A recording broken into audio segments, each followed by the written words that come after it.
guys, it's Carlos, the Ultimate Fitness Training once again, and thank you so much for watching the video. So today we're doing a video with Antonio once again, so he's ready for it again. So basically we're going to do it on Ask the Trainer show, so we're going to be doing questions and answers, and hopefully I'll be able to answer obviously the questions to the best of my abilities. So over to Antonio. Alright, so what is muscle-mind connection? What is it, like what it actually does? What is it, muscle and mind connection? Now, what a lot of guys probably read on the internet and maybe on loads of books, muscle and mind connection. Basically, is when your obviously movements created by obviously muscle contraction is connected. So you're focusing really on the concentric, on eccentric contraction. So your entirely visualization and the entire feeling is on the particular movement that you're doing. So I hear example like, let's say you're doing preacher curl, bicep curls, you're visualizing and you're focusing on a muscle in shortening, and you're visualizing and focusing on muscle lengthening. Okay, so what that actually does, that promotes a lot of muscle irrigation, of which what it actually then do physiologically really causes your muscle to irrigate your connective tissue, and also your myofibrils, which is the little fibers that your muscles have, with flush blood, of which what it then does is it creates a bigger contraction, if that makes any sense. Now, we're all supposed to do muscle and mind connection, really. There should be, obviously, when you're contracting, you're supposed to be consciously focusing on what you're doing. I'm not saying that everyone doesn't do, or everyone does, but a lot of people don't do.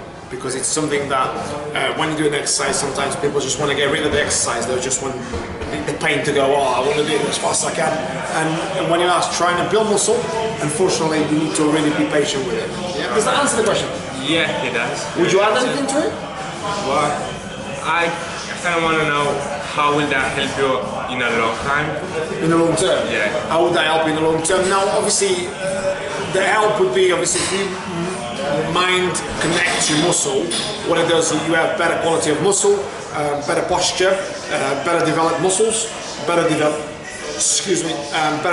physique, more balanced physique. Will you get more powerful for a muscle-mind connection?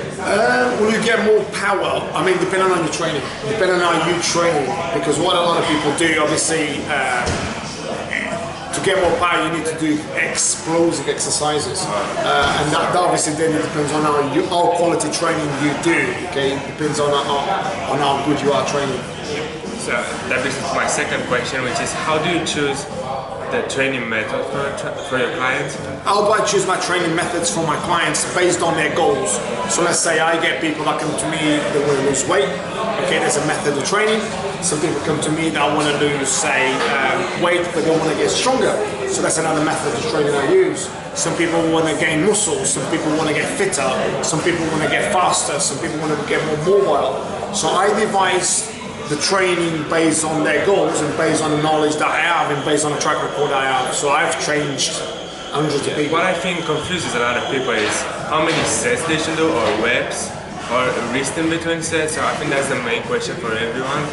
I think a lot of people get confused with that, obviously, because I've been in the game for so long. Obviously, you kind of like have the experience. Obviously, now you can sit down with people and people say, "I'll do 3 sets, or do X amount of reps, or do X amount of sets." Obviously, some people haven't really done that for themselves, let alone for anyone else. That comes through experience. Obviously, I'm a sports scientist as well, so I've got a lot of knowledge about how to develop physiques, in particular on the 3 different types of body. Say, for instance, if you're working with an ectomorph person, doing a lot of sets and a lot of reps, if they want to build muscle, it's not a clever thing to do. Now, if you're working with someone who's an endomorph on the other side of the scale, that perhaps is obviously big and wants to lose weight, doing high volume and high reps and high sets, that would be the great thing to do.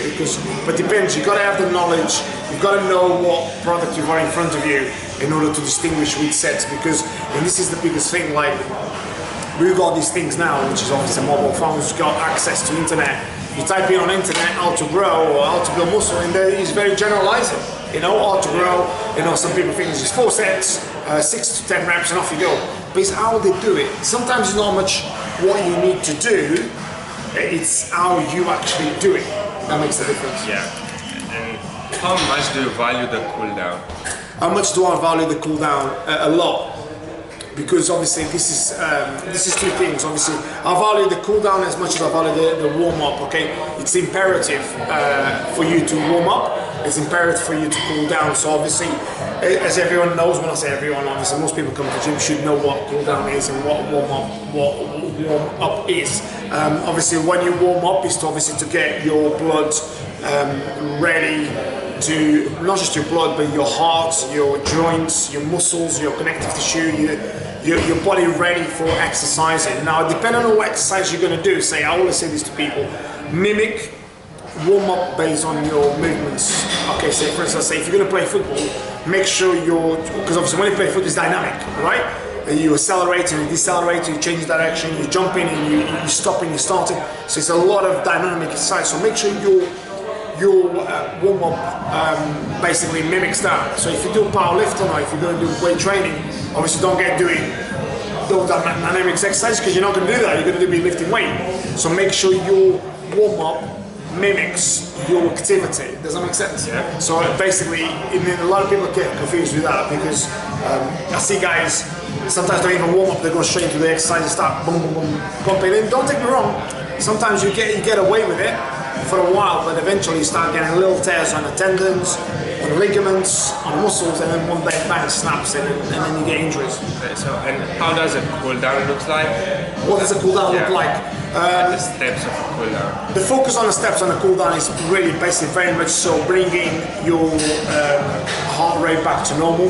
Okay, doing slow exercises, bring your heart rate down, warming down your muscles. So what you need, because you've had a very high rate, I guess, depending on what exercise you do. So you've been exercising very high. So cooling down basically will be bringing your heart rate back to normal, start warming down, so your muscles start cooling down, and then you eventually do stretches as well. And the stretches very much depends. It could be BNF stretches, it could be specific stretches, it could just be normal like basic stretches. What will happen if someone skips the cool down? Skips the cool down. Yeah. What happens if you skip the cool down? Obviously, you get a lot of lactic acid in your muscles, of which it doesn't return venous back to the heart, which is obviously a really bad thing. Having a lot of lactic acid around your body is not a good thing for you. So I definitely advise the cool down. Obviously, you end up with a lot of bad blood. What I mean by that, you end up with a lot of glycolytic lactic acid around your blood, which is not good. Then you get sore next day. Obviously, being sore doesn't mean you haven't cooled down, but what it does is you've worked really hard and you turn muscle fibers. But obviously, not cooling down is really bad for the heart, bad for the lungs, bad for the body. It's not really good.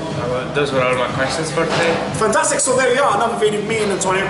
So as you guys know, find me on Instagram, Carlos Trainer 10, also on YouTube channel, and on behalf of Antonio and myself, stay happy, stay healthy, stay fit. Take care. Bye bye.